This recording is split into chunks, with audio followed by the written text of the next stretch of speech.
Enough to knock me out, but I'm still holding the throne. You'll never know till it's over. So pretty it hurts. Just beware of the thorns. Hello YouTube. I think I'll talk about one of my very first video, as a matter of fact. I think I'm going to redo it and tell you guys a little bit about how I got started on this and my goals and everything.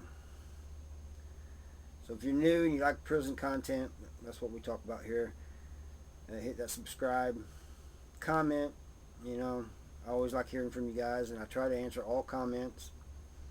If I miss anybody, I apologize in advance. I know I've missed a couple, and I usually find out a month or so later when I run across it, or somebody will say something. And yeah, if I miss a comment, please say something. You know, let me know. But let's get into this. My first video was like 3 minutes, and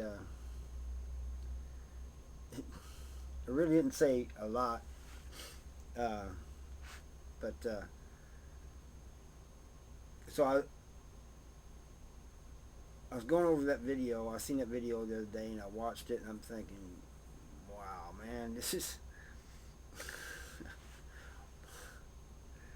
so I figured I'd redo it, but it's gonna be a little bit different, because I'm going to tell you how I got to where I'm at now. When I got out of prison, my goal was to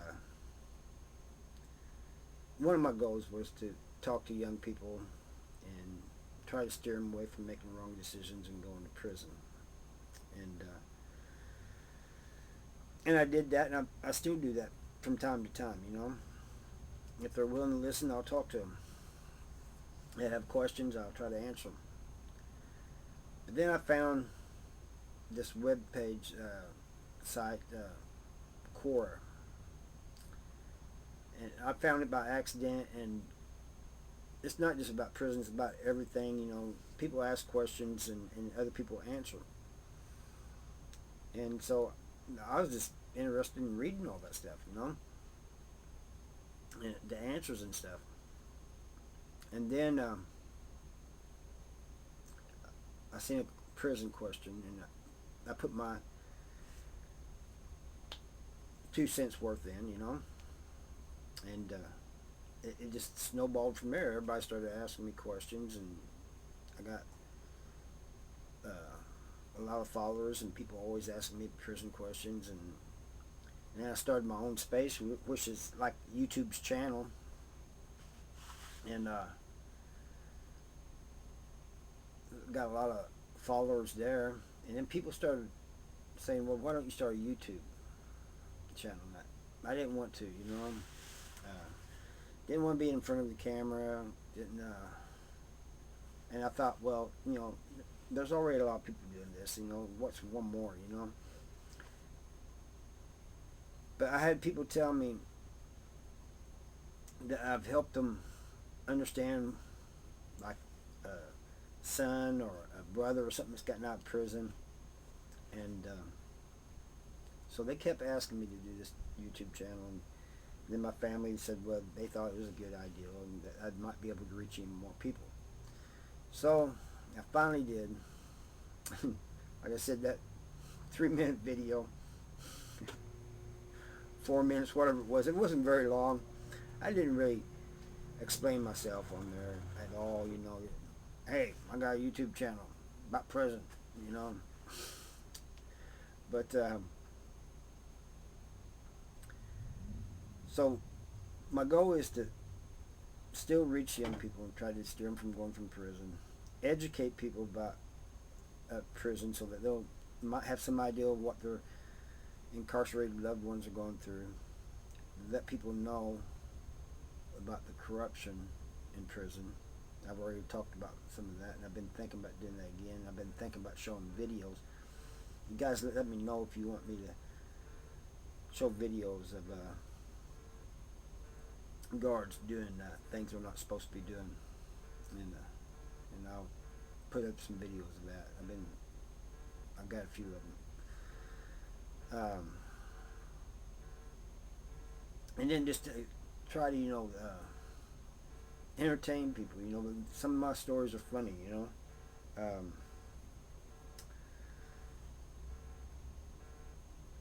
There's a video I've been thinking about doing about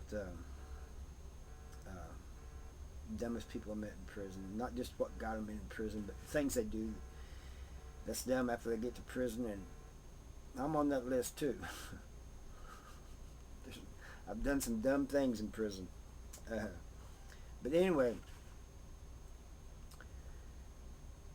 that is my goal. And you guys have been just amazing. And some of you guys tell amazing stories, like Jay Walker.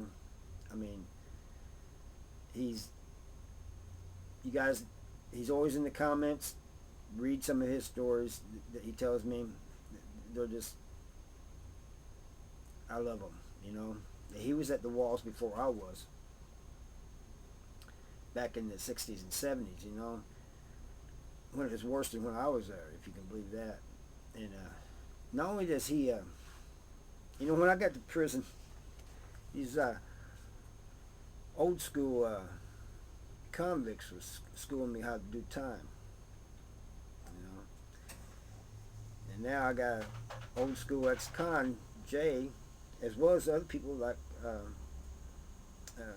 Woodco and a few others giving me advice and pieces of wisdom, and I value that, and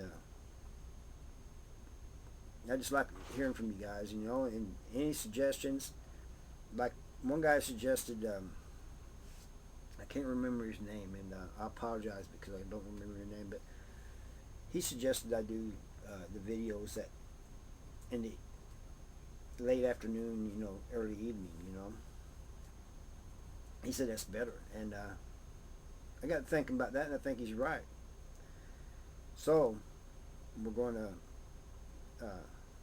I'm still going to do them Monday, Wednesday, and Friday, but they'll be in the afternoon. 4 o'clock is, I think, what we're planned on.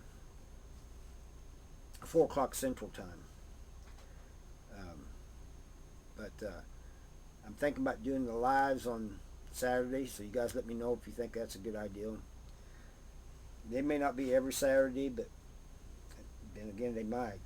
Never know. Can't tell you how long they're going to be. The last one, they just stopped after like 45 minutes or something. Just something went wrong with the camera.